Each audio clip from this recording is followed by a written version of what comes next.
Hipacondríaca apresenta Surra de Lúpulo.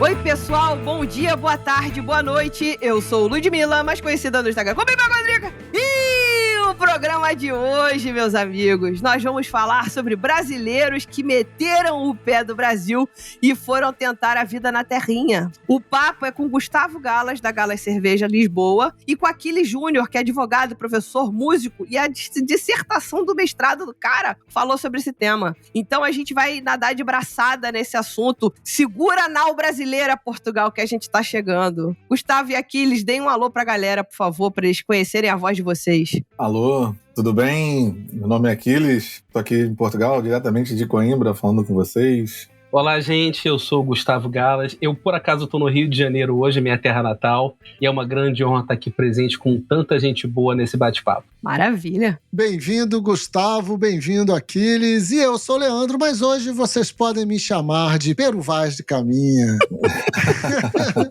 Já que a Lud provocou Segura e Anal brasileira, tamo lá.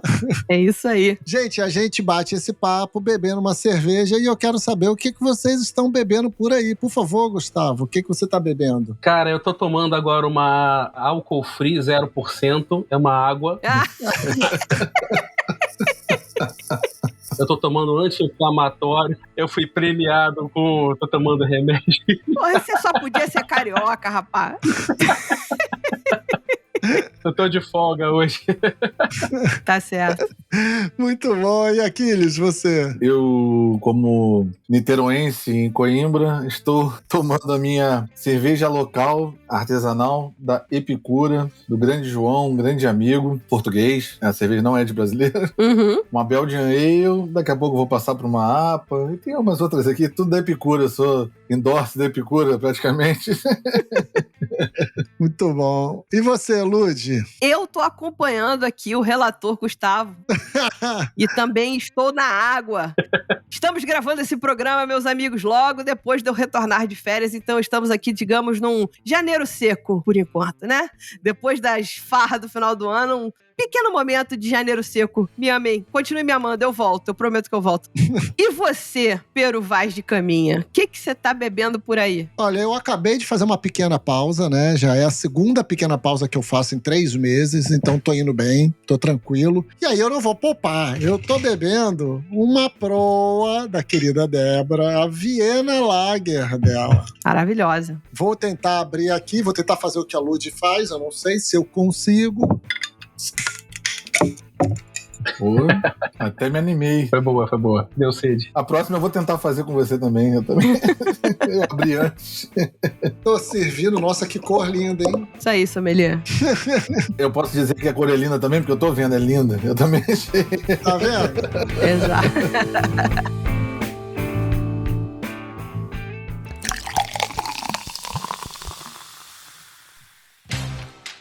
Gente, pra gente começar com o pé direito, vamos começar agradecendo os nossos mecenas que tanto nos ajudam a manter o Surra de Lúpulo de pé e as contas em dia. Porque conta não para, né? A conta chega sempre. Então eu gostaria de agradecer Bárbara Soares, Edson Carvalho, a Dai Cola, o Ciro Neto, a Suzane Sampaio, a Gabriela Rubens, o Gleison Silveira, Cláudio Bolzani, Fábio Bossada, Débora Lenen, Michel Souza.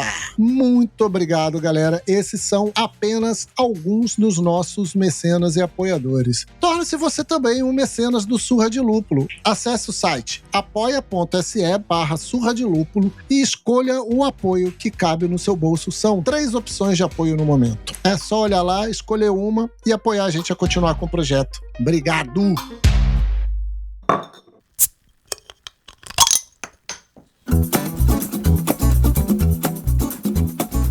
Vamos que vamos, meu povo. Porque agora a Nau, vou falar uma palavra que me veio à cabeça agora. Vamos ver se tá certo. A Nau vai singrar os mares até Portugal. E a primeira pergunta não poderia deixar de ser essa, né? Por qual motivo, antes da gente adentrar esse assunto, por qual motivo vocês resolveram deixar o Brasil para estudar ou empreender em Portugal? Teve um fator preponderante na vida de vocês, seja pessoal, seja, sei lá, nacional? Qual foi essa decisão? Vamos começar então com o Aquiles. Conta pra gente qual foi o motivo e aí depois o Gustavo emenda pra gente. Eu saí em 2017, eu vim pra cá, eu só voltei ao Brasil em 2018 a passeio, porque realmente eu queria fazer um mestrado na Universidade de Coimbra, era o meu sonho, e não era em Direito, apesar de eu ser do Direito, e eu consegui realizar esse sonho. Eu juntei grana muito tempo para isso, eu trabalhei, os processos se tornaram eletrônicos também, o que facilitou a minha saída, né, porque eu continuo advogando pro Brasil, apesar de estar aqui, continuo trabalhando online. Isso depois se tornou uma coisa normal, mas na minha época não era normal, né? Porque em 2017 as pessoas trabalhavam dentro dos escritórios ainda. Mas eu, como era dono do meu próprio trabalho, dos meus próprios processos, autônomo, eu vim pra cá pra fazer mestrado. Era um sonho de vir pra cá. Não pensei em empreender nada em Portugal naquela época e foi pra isso que eu vim pra cá, pra fazer meu mestrado. Maneiro. Legal. E você, Gustavo? Olha, na verdade, a minha ida a Portugal foi uma questão mais, assim, de experiência, né? Eu empreendo em Portugal desde 2014, mais ou menos, quando eu abri minha primeira empresa na área de TI e de alojamento local. Então, desde então, eu fico parte do tempo em Portugal e parte do tempo no Rio. Com a pandemia, a gente teve que ficar um pouco quieto, né? Todo mundo, não teve pra onde correr. E nos últimos 2 anos eu acabei ficando mais focado um pouquinho, desde que eu abri a cervejaria em 2018, 3 anos na verdade, né? Eu fiquei um pouco focado em Portugal, no projeto, direitinho. E eu acho que agora a gente está pouco a pouco retomando aí a nossa rotina normal de ser uma espécie de um eterno viajante, vamos dizer assim. Mas Portugal é legal a nível de segurança, né? A questão, talvez o que tenha me chamado para ficar um pouco mais de tempo lá, seja a questão da segurança e de uma qualidade de vida, né, um pouco mais nesse sentido. E basicamente é isso, eu trabalho, empreendo lá, tem um tempinho já, tá indo para 8 anos quase. Caraca. Caramba. É interessante essa percepção. Mas eu queria aproveitar e emendar na próxima pergunta e fazendo já um primeiro gancho, hein? Que é o seguinte, a gente não é incomum a gente ler notícias sobre xenofobia em Portugal contra brasileiros, né? Como tem sido a experiência de vocês no país? Vocês percebem algum preconceito? E aí eu queria já puxar um gancho aqui, Gustavo, que é empreender em Portugal. Eu tenho outros amigos que já foram e empreendem em Portugal, dizem que não é fácil, né? É outro ritmo de trabalho, outro ritmo de fechamento de contrato. Tudo isso é muito diferente do modelo brasileiro, como funciona. Conta pra gente como é que fica isso ainda com esse cenário de xenofobia e ser quão na pele ele é.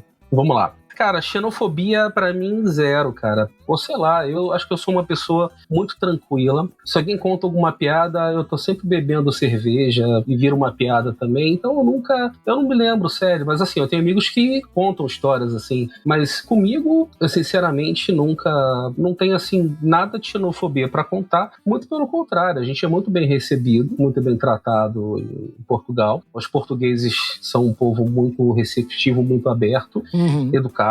E é isso, assim, com relação a isso, comigo zero, né, zero. A gente ouve histórias aí que não sei também até que ponto são exageros, são verdade ou não, mas comigo eu acho que zero. Que bom. Só pra contextualizar, você tem a cidadania portuguesa? Tem, já tinha, teve? Não, eu tenho título de residência, eu tô entrando naquela etapa final daquele título permanente. Eu até tenho o direito pelo meu bisavô, mas eu nem dei entrada. O meu bisavô é português, a nossa advogado até achou lá a documentação dele, mas eu meio que nem dei entrada. Eu tenho o título de residência mesmo, aquele do CEF lá, famoso CEF. Entendi. Não, eu achei que por acaso pudesse, sei lá, você fosse cidadão português por algum motivo, como você falou do seu bisavô e tal, as coisas facilitassem. A experiência que eu tive de ouvir falar das conversas que eu tive com brasileiros é que era muito difícil. Pensa que você também chegou lá, você falou que você empreende e trabalha em Portugal há mais de 8 anos e a cerveja existe há 3. Isso.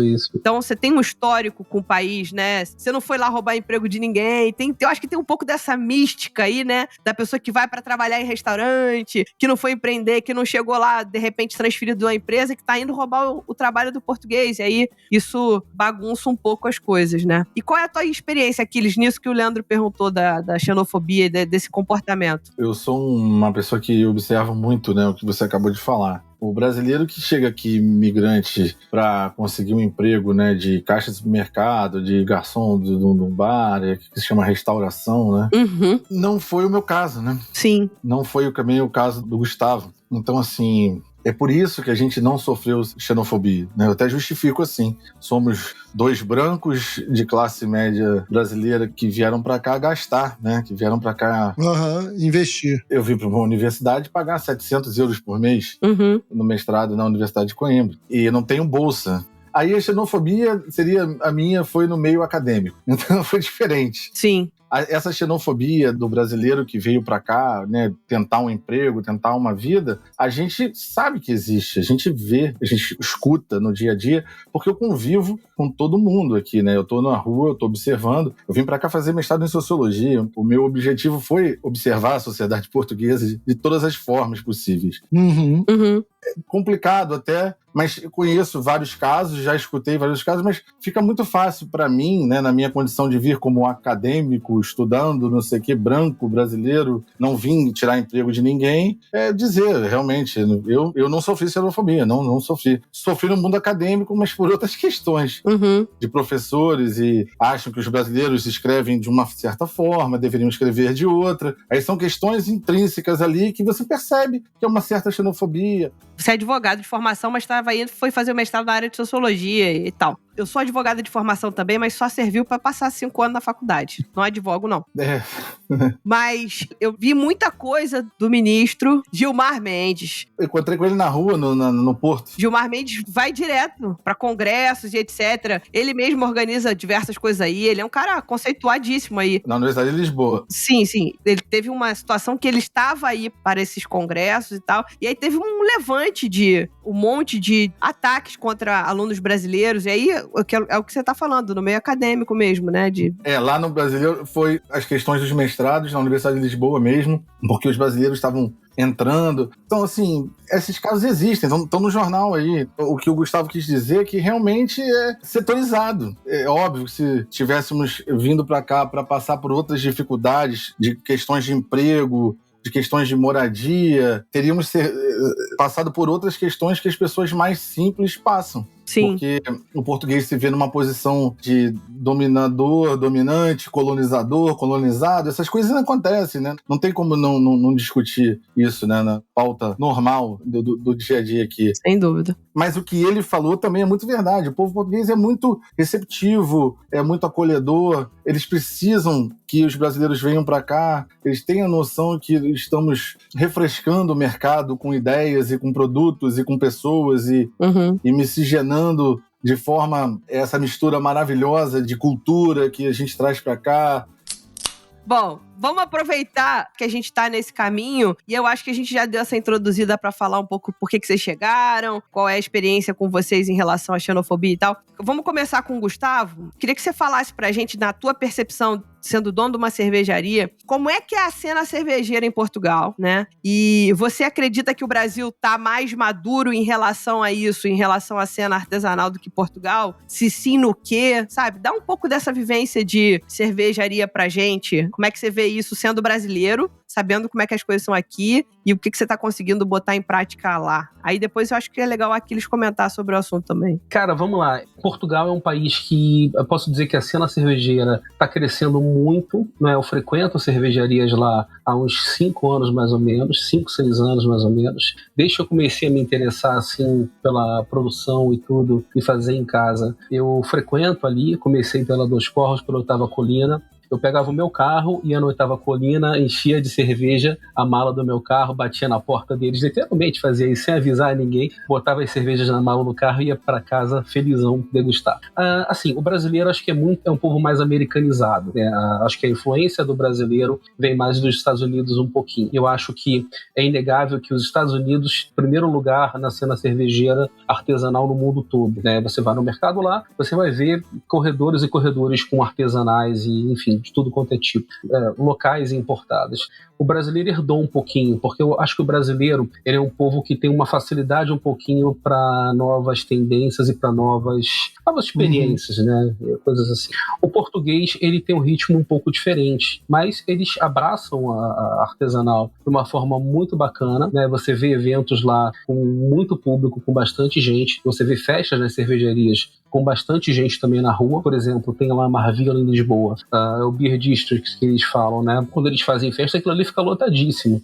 De uma forma que você praticamente no Rio de Janeiro, não sei, não tem uma referência, um bairro cervejeiro no Rio de Janeiro. Eu não conheço, né? Tem eventos pontuais assim, ok. Mas é um público que está aprendendo pouco a pouco, né? É complicado você falar que o país tal está na frente, outro está atrás. Eu acho que não é por esse lado. Eu acho que o português ele tem a cultura do vinho, ele é acostumado a almoçar tomando um cálice de vinho, uma jarrinha de vinho, né, no almoço e na janta. E isso, pouco a pouco, está se transformando numa artesanal, né? Pouco a pouco, eles estão ganhando esse hábito de comer ali um hambúrguer, comer uma refeição, tomando ali uma cervejinha artesanal, né? Agora, o custo da artesanal em Portugal não é uma coisa assim muito acessível ainda. Isso está barateando e eu acho que para você baixar esse custo, para você penetrar mais na sociedade, você precisa que esse custo seja um pouco mais diluído. A gente trabalha para que a gente popularize o produto, né? Para que a gente possa trazer um produto para cada vez mais pessoas, difundir a cultura cervejeira. Então, acho que conforme a gente consiga, pouco a pouco, trazer um pouco para as massas e conseguir diluir esse custo, a gente consiga cada vez trazer mais gente para o mercado. Mas, em resumo, é uma cena que ainda está sendo construída. Eu acho que no Brasil também é uma cena que está amadurecendo, né? Eu acho que a gente nunca para de aprender. Qualquer mercado está em evolução sempre. Por exemplo, o iPhone, todo ano lança um iPhone, o Tesla, todo ano lança um Tesla. Por que a cerveja tem que parar no tempo? Não é por esse lado. A gente está sempre evoluindo. Mas o que eu vejo são cervejeiras lá,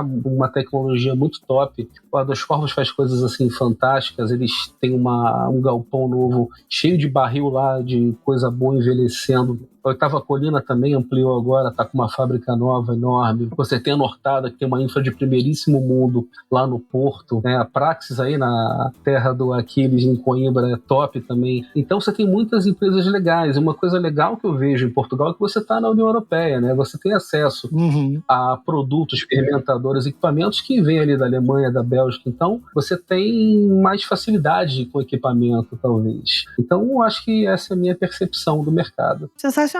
Vou falar duas coisinhas aí. Uma que você falou da Nortada e tem dois amigos, um mais amigo e outro mais conhecido, que é o Vitor Hugo, que é um sommelier incrível que tá na Nortada agora, brasileiro. E tem o Zobaran, né? O Zobaran tá fazendo alguma coisa na Nortada, que é jornalista aqui. E quando eu estive aí, a gente foi num festival de colheita do lúpulo numa cidade próxima a Braga, que eu não vou me lembrar se é Monte Verde, Verde alguma coisa, não vou me lembrar. Vila Verde? Pode ser Vila Verde, que era também vou esquecer o nome da cervejaria Letra. Que coisa legal. Gente, eu achei sensacional. A Letra também tem uma infra muito foda, cara. A Letra é muito top também. Sensacional. Sensacional. Assim, eu não vi a colheita de fato, porque a gente já chegou na parte da tarde, mais pra parte da festa mesmo, onde tinham as barraquinhas com várias cervejarias do país e tal. Mas que coisa legal, assim, um ambiente pequeno. Não tinha 1 milhão de pessoas, mas pô, era uma cidade pequena. Depois de Braga, porra. Entendeu? Então, assim, foi bem interessante, então. Aquiles, agora conta aí pra gente, você acadêmico que estudou isso aí, qual é a tua visão do mercado de cerveja artesanal de Portugal?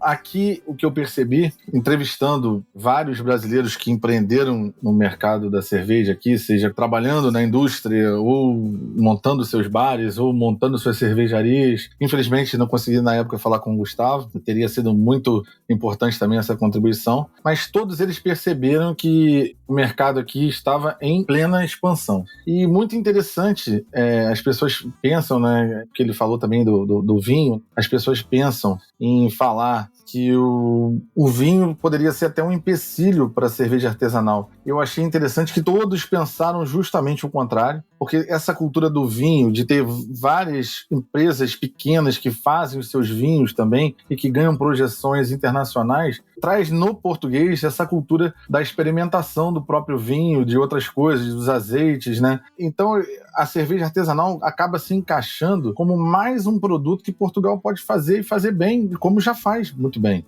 Exatamente o que o Gustavo falou. Então, os brasileiros viram que o mercado aqui estava, como o Gustavo também provavelmente pode pode corroborar, que o mercado aqui estava em plena expansão, ou seja, aquilo que aconteceu por volta de 2010 no Brasil. Aquela coisa tem uma cervejaria grande aqui, aí o pessoal começou a tomar uma Colorado ali, a Baden-Baden, né, que ficou mais famosa, aí o cara começou a tomar aquela cerveja de Minas, que eu sempre esqueço o nome. Vals. A Vals. Exatamente, que era um tiro aquela cerveja, quando eu tomei pela primeira vez.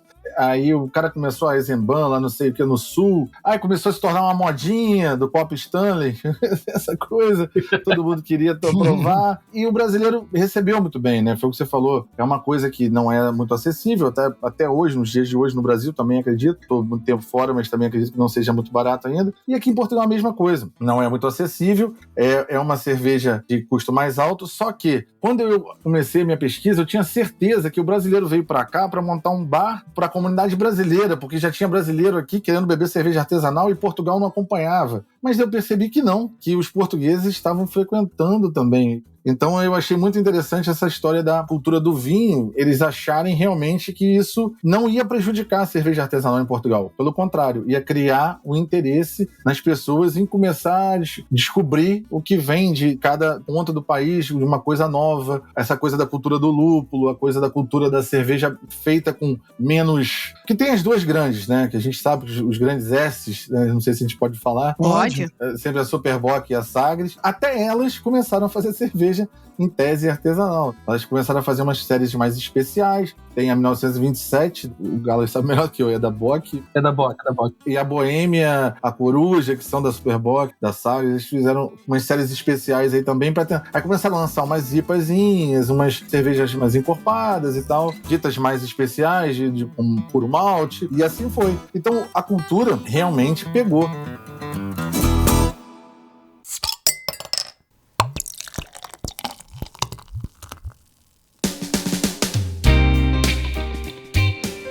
Aquiles, você trouxe uma visão do público que eu achei bastante interessante e eu tenho uma curiosidade que é o seguinte, o Gustavo comentou também, né, assim, nós aqui no Brasil somos muito influenciados pela cultura americana. Então, a gente trouxe deles também essa coisa, esse afã pelo lançamento. O público demanda lançamento. Como é que é o consumidor português? Ele quer saber de lançamento sempre que é uma novidade, se não tiver uma novidade no TEP, assim, ele... reclama ou não? Ele é um pouquinho mais, cara, eu prefiro experimentar sabores de linha do que lançamento. Como é que é isso? Mas o português pergunta para a pessoa que está lá servindo, essa cerveja de quê? É mais forte, é mais fraca? E ele quer experimentar o que está ali. O cara quando sai com a esposa, com os amigos, ele vai na onda do amigo ou na onda da pessoa que chega ali e fica com ele. Não, você quer experimentar isso aqui? Essa é mais forte, essa é mais amarga. Não tem aquela coisa de lager e ale e começa a fazer um quadrinho bonitinho pro cara. Não precisa disso. Fala, essa aqui é mais amarga, mas aqui... E é engraçado que ela fala assim, eles começam com as diferenciações das normais que eles já tomam, né? Que é a Superbock e a Sagres, que só tinham essas lagers, né? Normais que todo mundo bebe. E como começou no Brasil, é a mesma coisa. Aí o outro falava, isso é muito amargo, isso é muito não sei o quê. Aí vai devagarzinho, o paladar vai se apurando. A pessoa começa tomando uma cerveja de trigo, ele acabou consegue tomar uma IPA, uma APA. Mas leva tempo, tudo foi uma construção de mercado, de coisa. Mas o português não é beer geek. Todos os brasileiros que eu conversei, isso foi unânime, os beer geeks que aparecem, os experts, são sempre brasileiros. Eles que pedem novidade sempre. E aí, Gustavo? Qual é a tua percepção? Eu prefiro sempre contextualizar um pouquinho, né? Voltando um pouco ao nosso papo, a gente falou sobre a Coruja, que é uma série especial. Eu sempre falo que existe a artesanal e existe a especial. A especial é uma cerveja diferente ali do padrão, essa é uma opinião minha, esse é um contexto que não é muito pacificado. A cerveja especial é aquela que tem alguma coisa diferente, talvez um pouco mais de lúpulo, um aroma, algum detalhe que fuja um pouco ao padrão de mercado das massas. Quando eles lançaram em Portugal a Coruja, isso deve ter uns 5, 4 anos talvez, os beer geeks, e cara, aqueles, me permita discordar, eu conheço muito beer geek português também, mas assim, eles ficaram assim pra morrer. Nossa, como assim? a Superboc e a Sagres estão aí com uma série especial, isso é um terror, né? Eu vejo muita gente também que implica com a Lagunitas, que eu gosto muito da Lagunitas, eu acho uma bela de uma cerveja, consumo muito. Eu também. Então, assim, muita gente fica pra morrer aí com essas cervejas assim. E são cervejas que estão no mercado, você encontra no mercadinho pequeno, em pequenas cidades. E eu acho o contrário, cara. Eu acho importante você ter esses produtos especiais, ainda que sejam das grandes indústrias. Eu acho que é uma forma de você introduzir, implantar um produto nas massas, né? Para aquela pessoa, às vezes, que nunca teve contato. É uma democratização, na minha opinião. Com certeza. Então, o Beer Geek, cara, assim, acho que todo mundo tem que ser respeitado. Só que o Beer Geek, ele quer uma novidade a cada semana e nem sempre a gente consegue ter ali munição, vamos dizer assim, para poder atender a sede de todo mundo nesse segmento. Então, assim, existe Beer Geek português também, né? Eu conheço aí alguns. Eu acho que os brasileiros, muita gente está voltando pro Brasil nos últimos meses e de 2020 para cá, vi muita gente voltando, tanto que a gente abriu o nosso bar em 2018, naquela época era muito, muito brasileiro. Hoje eu já vejo menos em Portugal de uma forma global. Não sei se é por causa da questão da moeda, enfim, mas pandemia deve ter influenciado um pouquinho também. Mas eu acho que hoje você tem muito estrangeiro. Eu posso falar pelo público que a gente atende. No nosso bar, como a gente está na Graça, em Lisboa, a gente tem muito turista porque a gente está na frente ali do Elétrico 28. Então, praticamente, o cara tá no elétrico passeando pela cidade, assim, eu não sei se todo mundo que tá ouvindo a gente sabe o que é o Elétrico 28 em Lisboa, mas é uma das atrações turísticas principais, assim, da cidade. É tipo um boldinho de Santa Teresa. Então, a gente atende muito turista, e o turismo tem muito Beer Geek também. A diferença é que o Beer Geek local, que mora em Portugal, seja brasileiro, seja português, ele tem aquela sede de toda semana ter uma novidade para provar, e ele não repete cerveja.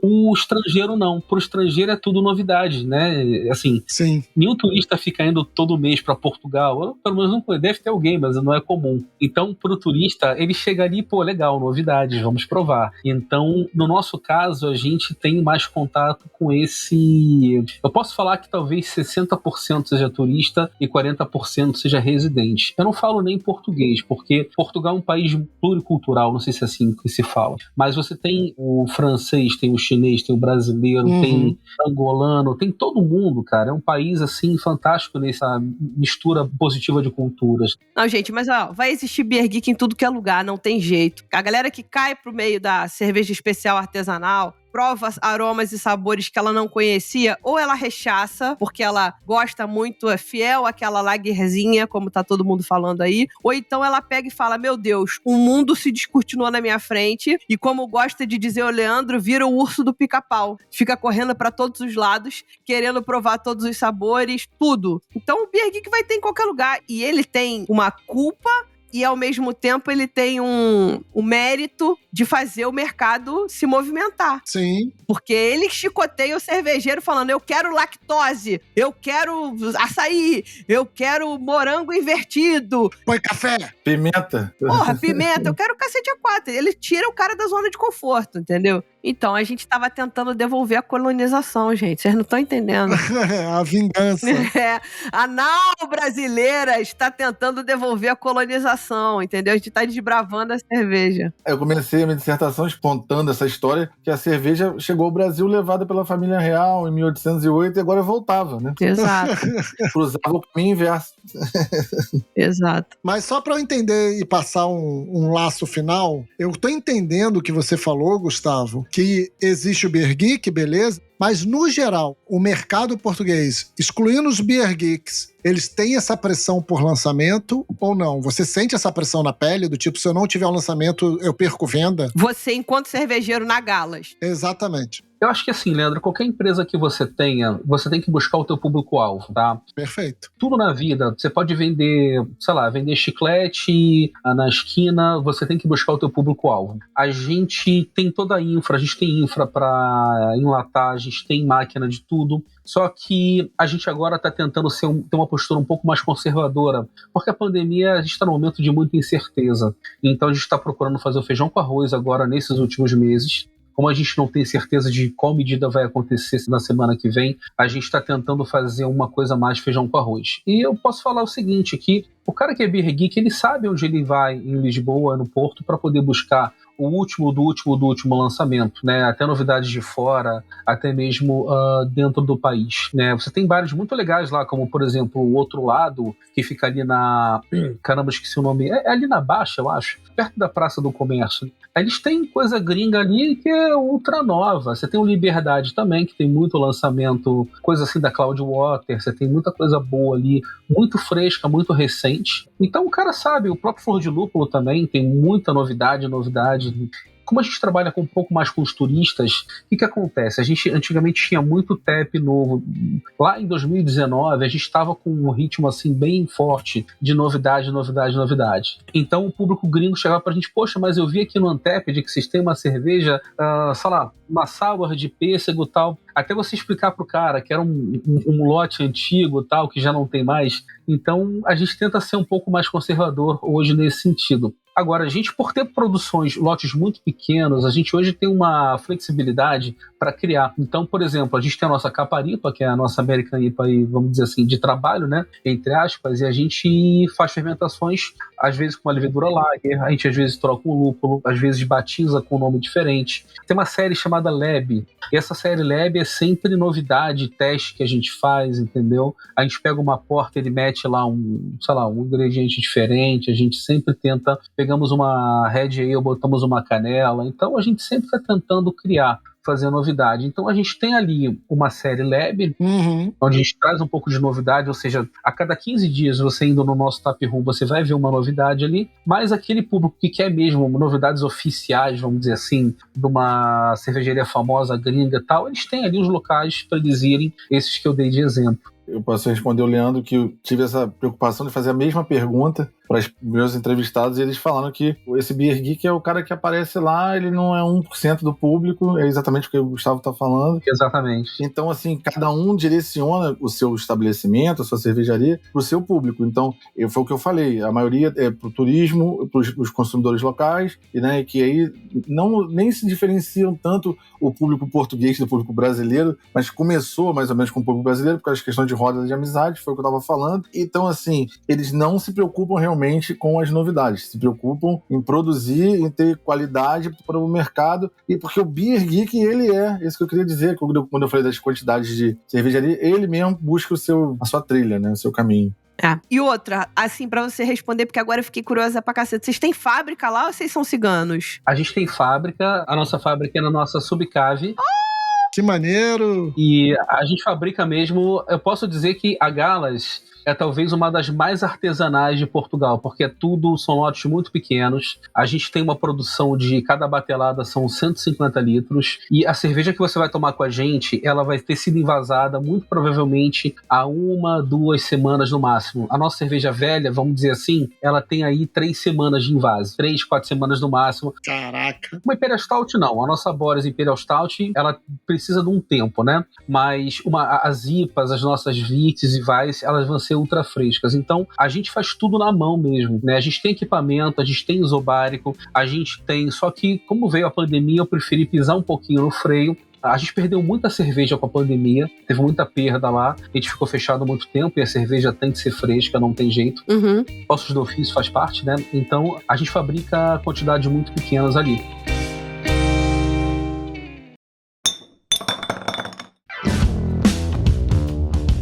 Bom, pra gente ir caminhando levemente pro final do nosso papo, eu já mencionei aqui que eu estive em Portugal em 2019, foi setembro de 2019, né? Antes de toda essa cagada que a gente tá vivendo até agora. E conversei com muito brasileiro e muita gente trabalhando em restauração. A primeira pessoa que falou pra mim que trabalhava em restauração, eu falei, gente, olha só que aqui a cidade é toda conservada, né? Eu tô achando que era restaurar, consertar. Não, era trabalhar com restaurante. E outras pessoas envolvidas com turismo, mas tá todo mundo muito associado ao serviço, né? Seja a um motorista de Uber que já ficou mais malandro e tá fazendo passeios para cidades ao redor, seja essas pessoas no serviço de bar e restaurante e tal. Como é que ficou o setor cervejeiro artesanal nesse período de pandemia? O Gustavo já deu um cheiro que eles estão tentando puxar o freio, ser mais conservador, mas como é que foi como um todo, né? A gente já sabe que a Gala o que ela tá fazendo. O que você viu, Gustavo, nas outras cervejarias, e vocês devem conversar entre si, né, os outros empresários, pra, tipo, como conduzir esse assunto. Eu sou a rainha do crowdfunding. Aqui no Brasil, as cervejarias que fizeram, eu tentei apoiar, porque eu acho que é o grão. De grão em grão, a gente consegue fazer um negócio maior. E aí eu vi um crowdfunding, não sei de qual foi a cervejaria recentemente, até mandei uma mensagem pra eles. Vocês mandam pro Brasil? Eu compro. Vocês vão mandar pro Brasil, mas eles não me responderam.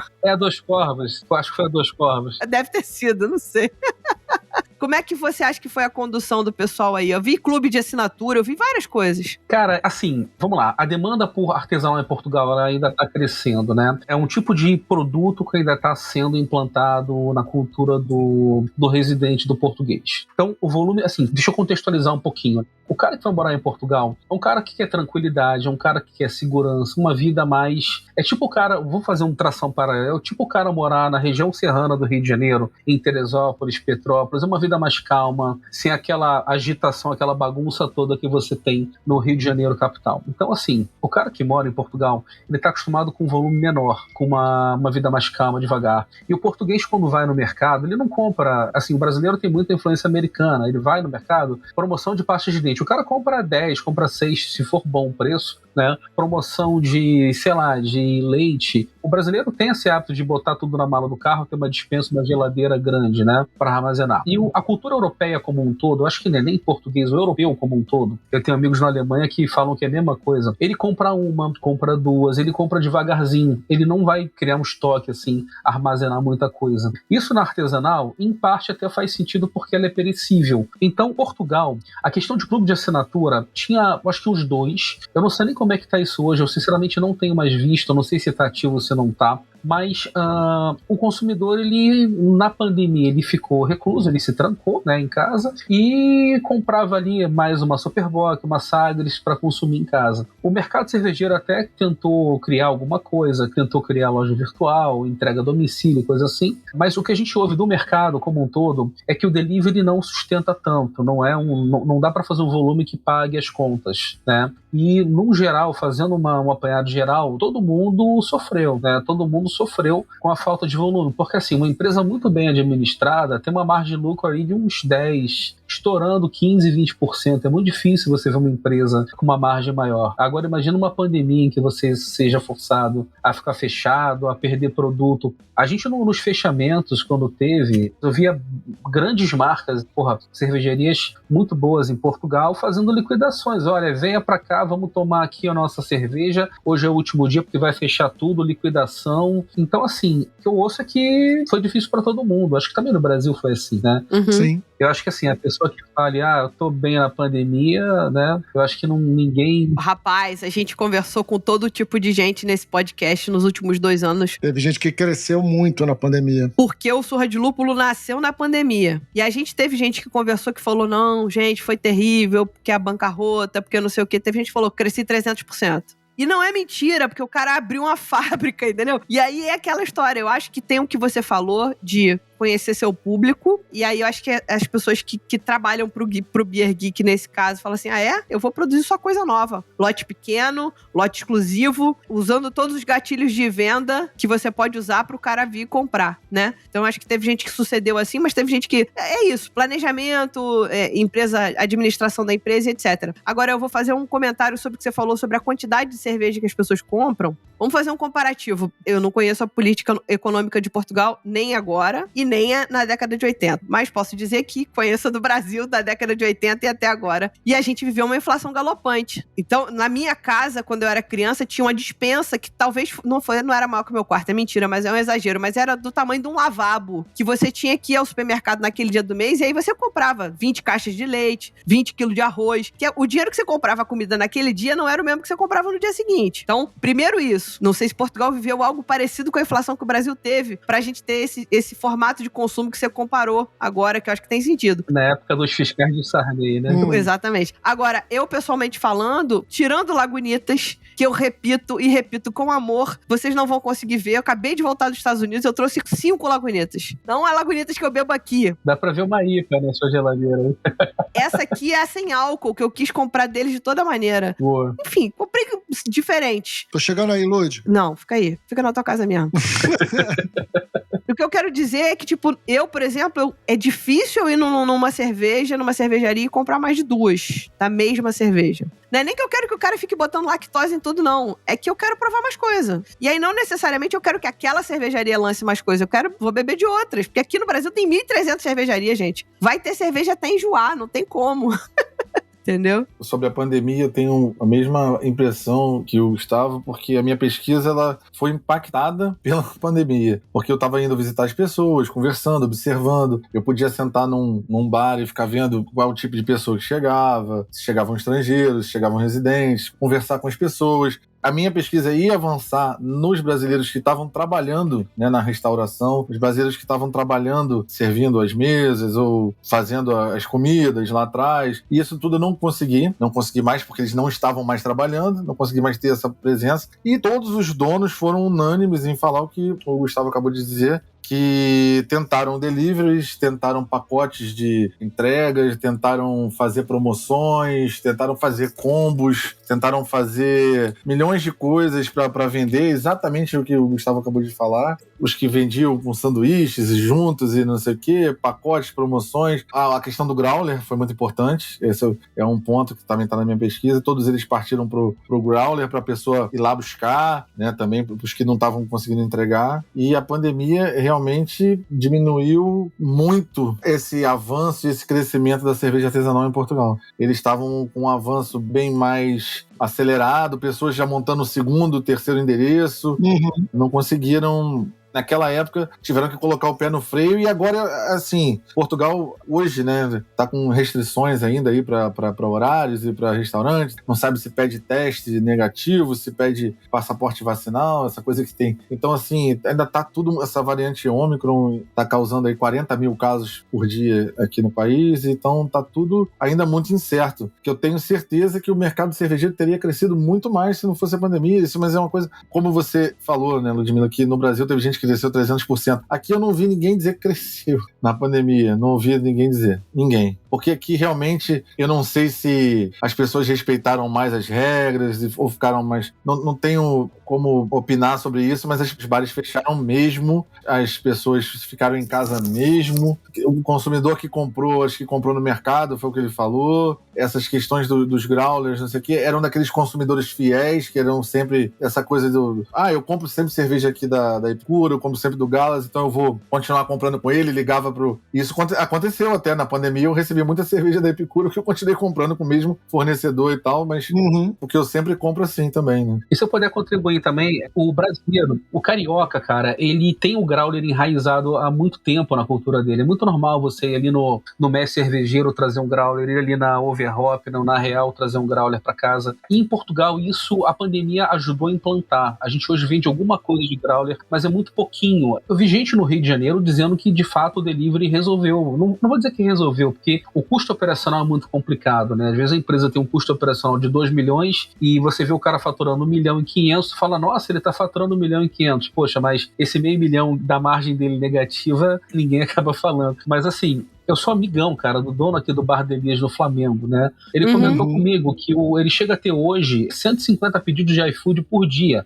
O Fernando aqui, cara, porra, eles estão uma puta de uma qualidade, isso é inegável, né? Agora, assim, aqui tem muito volume também no iFood, no delivery. Lá em Portugal eu conheço, tem amigos que são entregadores, né, de Uber Eats lá. Ele fala o seguinte, que 80% é McDonald's, Burger King e esses 20%, 15% pulveriza, né, entre outras redes ali. Entendi. Então, tem muito isso, é uma questão de cultura também, né, que ainda não chegou a tal ponto, né. Muito legal. Isso é verdade, você vê as motos do Uber Eats, dos Glovos da vida, elas já ficam posicionadas na frente dos McDonald's e dos Burger King, porque a entrega, o fluxo é tão grande que ele quer ser o próximo a ser chamado ali, isso é verdade também.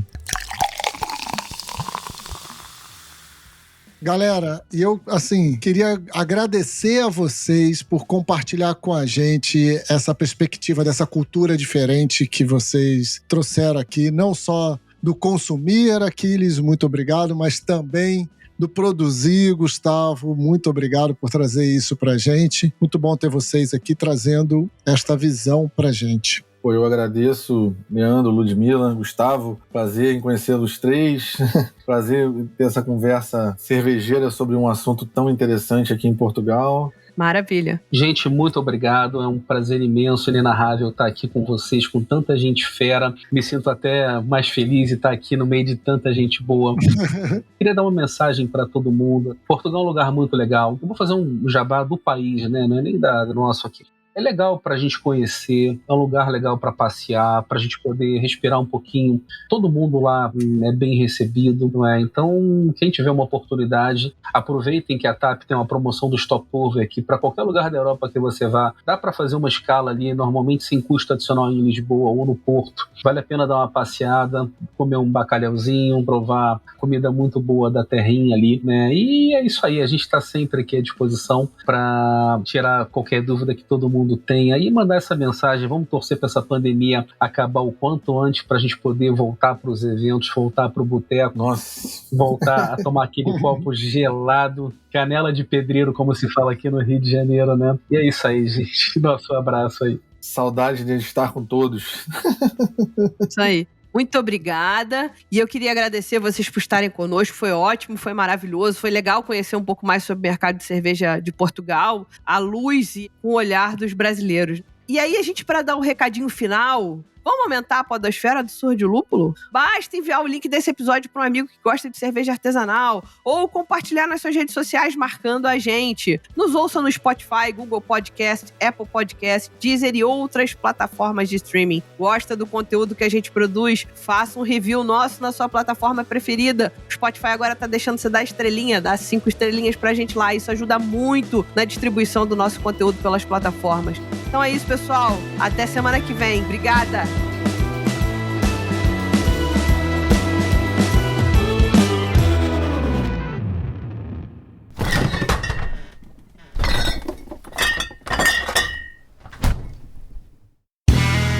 Este podcast foi editado por Play Áudios.